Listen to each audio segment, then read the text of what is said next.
I never imagined that a simple work party could leave me feeling so small, so invisible, and yet so aware of every eye on me. My wife Lauren had insisted we attend together. She wanted to network, she said, flashing her usual confident smile, one that could light up a room and make anyone feel both invited and intimidated at the same time. I had agreed, trusting her, hoping it would be a casual evening.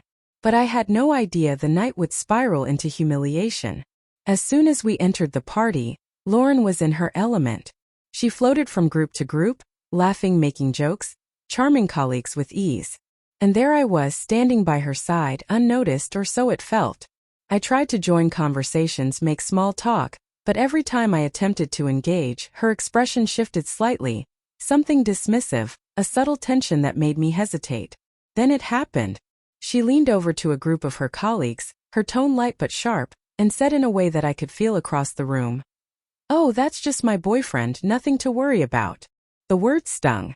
Not because she used the word boyfriend, but because of the casual dismissal, the way she reduced years of shared life into a label that made me feel disposable.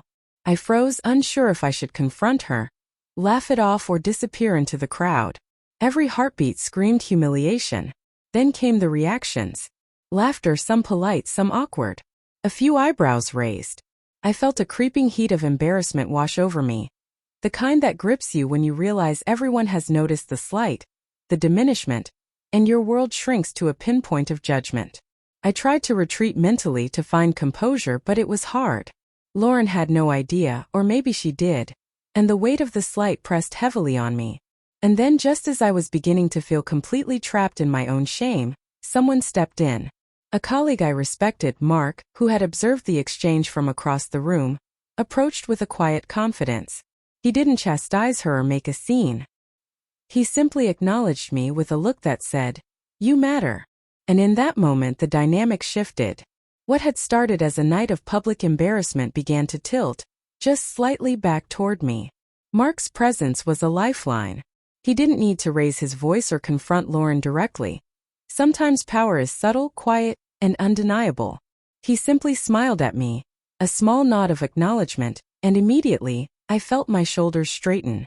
It was as if his recognition of my worth counteracted the humiliation Lauren had inflicted just moments before.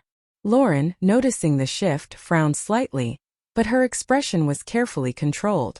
She tried to laugh it off, to redirect attention, to maintain her image. But by then, I had already begun to see the scene from a different perspective. This wasn't just about embarrassment, it was about control. She had tried to assert dominance, to diminish me in front of our peers, and in doing so, she had revealed a side of herself I hadn't fully understood. As the evening progressed, I stayed close to Mark, who guided me through the crowd with ease. He introduced me to people I hadn't met, included me in conversations I would have otherwise been too nervous to join. Each interaction rebuilt a little bit of the confidence that Lauren's words had tried to strip away. I began to realize that public humiliation is only as powerful as you allow it to be, and in that moment, I refused to let her narrative define me. Then came the quiet confrontation. Later in the evening, as Lauren excused herself to speak with another colleague, Mark leaned in and whispered, "Don't let anyone define your worth, especially not someone who should know it already." His words were simple, but they resonated deeply. It was a reminder that while betrayal or humiliation might be inflicted by those close to us, validation often comes from unexpected places, from those who recognize our value when others fail to see it. I watched Lauren from across the room, realizing that the humiliation wasn't about me. It was about her insecurities, her need to assert control, and perhaps her fear that I had noticed something she couldn't handle. The moment I understood that, the sting softened, replaced by clarity and resolve. I wasn't just enduring the night. I was learning, reclaiming, and preparing to respond, not with anger, but with a quiet strength she hadn't anticipated. Later in the evening, I found myself standing near the balcony, taking a moment to breathe and observe. The room buzzed with chatter, laughter, and clinking glasses, but I felt a calm clarity settle over me. Lauren had tried to reduce me to just a boyfriend, but that label no longer mattered. I had recognized my own strength, my own presence, and thanks to Mark, I had been reminded that dignity doesn't depend on the recognition of someone who undermines you.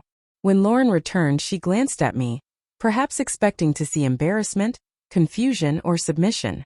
Instead, she saw composure, quiet confidence. There was no anger in my eyes, only the realization that her words could no longer define my reality. I gave her a small, polite nod, acknowledging her presence without giving her power over my emotions. The shift was subtle, but it was undeniable. Mark's influence had been a catalyst, but the true power came from within. I understood then that humiliation is a reflection of someone else's choices, not a measure of our worth. By holding my head high and refusing to shrink under the weight of Lauren's words, I reclaimed control over the narrative. It wasn't about revenge or confrontation. It was about asserting self-respect and refusing to be diminished. As the night drew to a close, I realized something else. The people who truly matter notice the integrity in your actions. Colleagues who observed the evening didn't see a man embarrassed. They saw someone who carried himself with composure, who refused to be silenced or shamed. And in that recognition, there was quiet triumph.